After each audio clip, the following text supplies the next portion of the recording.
If you're like me, you might know this feeling. You're constantly in your head. Your thoughts won't shut up. Being in your body feels uncomfortable, unfamiliar, and like you're moving through life on autopilot. You've got your affirmation sticky notes on the bathroom mirror. You've been showing up for yoga, for talk therapy, and doing all the clean girl, good girly things that you're supposed to do to heal. But deep down, you still feel stuck and disconnected.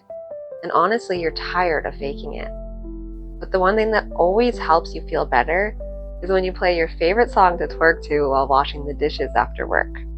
Within seconds of hearing that first beat, your problems melt away. And just for that moment, you feel free. What if I told you that capturing that feeling is the missing link in your healing journey? In this video, I'm going to show you why emotional healing through movement is more effective than trying to fix yourself with mindset work alone, and how dance therapy can help you release stuck emotions and feel safe in your body again. By the end, you'll know exactly how to do this on your own. No dance experience needed.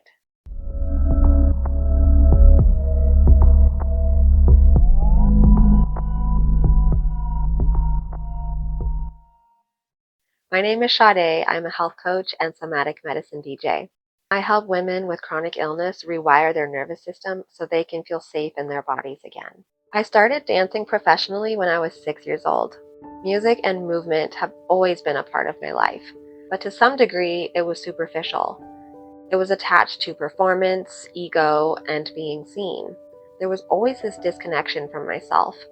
Like, yeah, I could dance, but it was about how I looked and not how I actually felt in my body. Then, in 2017, I started experiencing rheumatoid arthritis, and that kicked off the deepest shadow work journey of my life.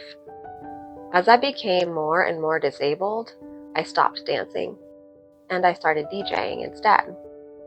Eventually, I became wheelchair bound, and my connection to music and movement completely dissolved. I could only focus on what I couldn't do anymore, and I even swore off music for years because it just hurt too much. But one day I had an awakening. I realized the immobility itself was the invitation to return to movement as medicine. That's when everything started to shift.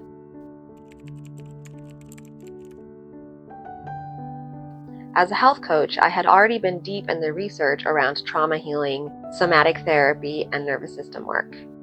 But it wasn't just research anymore. I finally knew it in my bones. That chronic stress and trauma aren't just a piece of the puzzle. They are the root of all human suffering and dis-ease. And so many of us are trying to heal, but we've been using our minds. We're stuck in our heads, looping through the same thoughts, trying to think our way out of pain. Most of us weren't given tools to actually process our stress or our emotions because society rewards high-functioning performers who suppress their truth and smile through the pain. We live in a world that normalizes being numb, dissociated, and disconnected. So instead, those emotions get stuck. They get trapped as chemicals in our muscles and in our nervous system. And then those chemicals create a loop of the same reactions to the same situations, which attract more of those same situations. This is what people mean when they talk about being stuck in a pattern. So even when we do wake up to our patterns and symptoms, and we start doing things like shadow work, cognitive therapy, or parts work, it still doesn't land fully because those patterns aren't just psychological. They live in our bodies. And if we're only working with the mind, we're still not getting to the root of the turmoil. In fact, the more we think about our symptoms, the more we loop, and the more we unintentionally amplify what we're trying to heal. Once we take the mind out of the equation, everything begins to flow more effortlessly. A lot of traditional trauma work, like shadow work, talk therapy, and inner child work, can feel too scary to approach because we think we're going to have to relive everything and drown in the emotions that we have spent our whole lives avoiding. But your nervous system is calibrated to protect you. If you can't handle a feeling, your body will not let you feel it. It will shut down first. So that numbness or that feeling of disconnection is actually a genius survival mechanism. But there's a cost, because if we don't learn how to reopen that connection gently, the shutdown becomes a way of life and where chronic illness symptoms and mental health issues develop over time. So in the next section, I'm going to show you why movement, especially intuitive, emotion-led movement, is the missing link in so many healing journeys, and how reconnecting with your body can finally give you the breakthrough your mind has been searching for.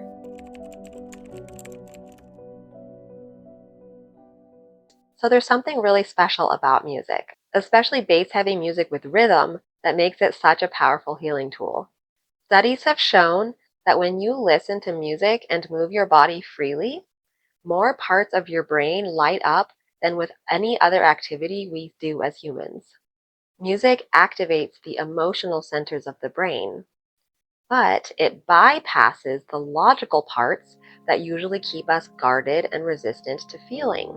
That's huge, because when we're guarded, we don't feel safe. But music, especially bass music, doesn't just go in your ears. It vibrates through your fascia, your bones, your organs, all of your tissue. That deep resonance also stimulates your vagus nerve. Your vagus nerve is the core messenger between your body and your brain that signals you are safe. So as you vibrate with the music and you start to move through the emotions that you usually push down, your body is literally telling your brain, it's safe to feel this. It's actually relieving to feel this. And this is how we complete the cycles that trauma experiences never let us finish. In the wild, a prey animal that has escaped a chasing predator will shake from head to toe to help eliminate the stress chemicals from its muscles and revert to normal. So when we shake, flail, and stomp to the music, we can finally complete that cycle ourselves. It's giving your body permission to do what it hasn't been allowed to do, maybe for your entire life. Music also has this wild ability to trigger memory. Now that can go really deep, and sometimes it's not easy. So if a song brings up something painful, you can save that work for when you feel a little more ready to approach it. But when you're ready, it lets you access those stifled, frozen moments from your past and declare, this is the time I process and complete that. Music actually gives you structure. The song itself signals safety, because you know there's a beginning, middle, and end. And that helps you trust the process, even when it can be intense. And the beauty is, you don't need to know how to dance. When I say intuitive movement or dance therapy, I mean, if you can breathe, you can dance. Period. Please let go of the idea that this isn't for you because you can't dance. That's like saying you can't do yoga because you're not flexible. This is for you to reconnect, to feel, and to remember who you are. It's about tuning into your body, following the rhythm, and letting go. Sometimes that looks like laying on the floor and slithering around like an eel, or flopping your torso like a rag doll. Sometimes it's letting out primal grunts. It's not about how it looks. It's a ritual of unfiltered, unconditional presence with whatever is there. If you've lived a life of disconnection from your body, I know this might feel like a lot. But I promise you, this will be one of the most life-changing things you ever do. It'll ripple out and bring you freedom, confidence, and clarity in all aspects of your life. And if you don't know where to start, pick a few of your favorite songs. It can be helpful if it doesn't have lyrics, but honestly, just go with whatever moves you. Start small. Bob your head. Tap your foot. Soon your body will start to lead you, and your mind will eventually let go. Letting your body lead is not just somatic healing, it's also spiritual. It's surrender to your body, to the divine, and to the present moment. Most people think meditation means sitting still in a lotus pose. But for those of us with trauma or a chronic illness, that stillness can feel impossible.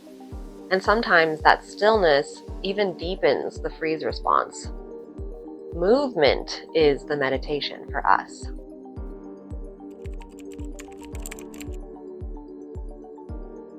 So how do you actually start this practice? The best thing I always suggest is to create a safe space in your home, like your bedroom with the door shut or locked, so you know that you won't be interrupted. Sometimes you only have 5 minutes. Sometimes you have an hour. Just showing up is more important than trying to be perfect or trying to go really deep. Make a playlist of your favorite songs, songs that get you excited or get you feeling something. If you have no idea where to begin, you can look up playlists on Spotify, SoundCloud, or even here on YouTube. Search for things like ecstatic dance or somatic movement music, but just make sure that whatever platform you're using, you won't have to deal with ad interruptions. As a DJ myself, I'm actually in the process of recording some movement medicine mixes designed to help you move through specific emotional spaces or to honor certain archetypes inside you, like your inner child or your dark feminine. Make sure you subscribe so you don't miss those when they drop. You can even set an intention for your movement session, like working with a shadow aspect or personal theme that you're ready to integrate. For example, dedicating a ceremony to healing your boundary issues or to soften the grip of a specific fear or phobia. If you want to learn more about how to identify those shadow qualities and excavate them quickly, you can check out my video on how to use astrology for shadow work up here. When doing dance therapy, I recommend using actual speakers with the best sound quality that you can. That way you can feel the vibration in your body. If that's not available, and the best that you have is headphones, of course that's still perfect. But I will be honest that headphones can sometimes make me feel less safe because they take me out of the room and out of my awareness of the space around me. It can feel nice, but it also enhances that escapism or dissociation, depending on the person. So just keep that in mind and do what's best for you. And listen, if you are dealing with chronic illness or physical limitations, I get it. I have pain and mobility limitations in the majority of my body, including my neck and arms. But I still do this practice as often as I can. And I do feel resistance to it sometimes. Self-care and healing practices aren't always easy to show up for, especially when you're sick, tired, or in pain. Mobility limitations can make it feel even less inviting. But I want to speak directly to those of you who are experiencing symptoms that make a full-on dance session feel impossible. Start exactly where you are. Maybe you choose slower music. Maybe all you do is breathe and follow that rhythm. Roll your ankles or wrists, run your hands along your arms and legs, or simply notice your belly rising and falling. Sometimes I just sit on my day bed and I bring as much presence as I can into my body through breath and gentle stretching. There are days that it takes me almost a half an hour just to even feel activated enough to move in a way that feels free. I have to get through layers of stickiness first, and that is perfectly normal.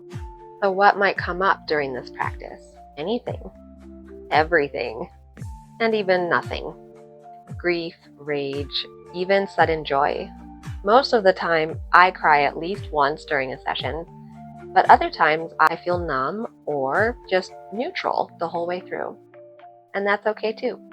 When you're done, the aftercare matters just as much as the beginning setup. I always recommend ending with a slower song or turning the volume down a little to bring yourself back to your center. You might smudge the space, light some incense, or open a window with a fan blowing out to release and clear that energy and letting it return to the earth. So how often should you do this? You might do a tiny session every morning or every night, just 5 minutes to activate or to integrate the day. Or maybe it's once a week in a longer and more intentional way. Once a week minimum is a good rhythm to aim for if you want to see some real transformation. Your body will start to ask for it, and you'll know when you need it. This practice is about listening to your body, not controlling it. It's about letting your body lead and knowing that whatever comes up is exactly what was meant to. So please stop overthinking your troubles and try moving through them instead. If this hit home, press like and tell me in the comments below, what is the song that always gets you moving and loving life no matter what? And make sure you're subscribed because in my next video, I'm diving even deeper into emotional healing and how to create real safety in your body through food, the way women actually need to be eating for healthy hormones and reducing stress. I'll see you next time.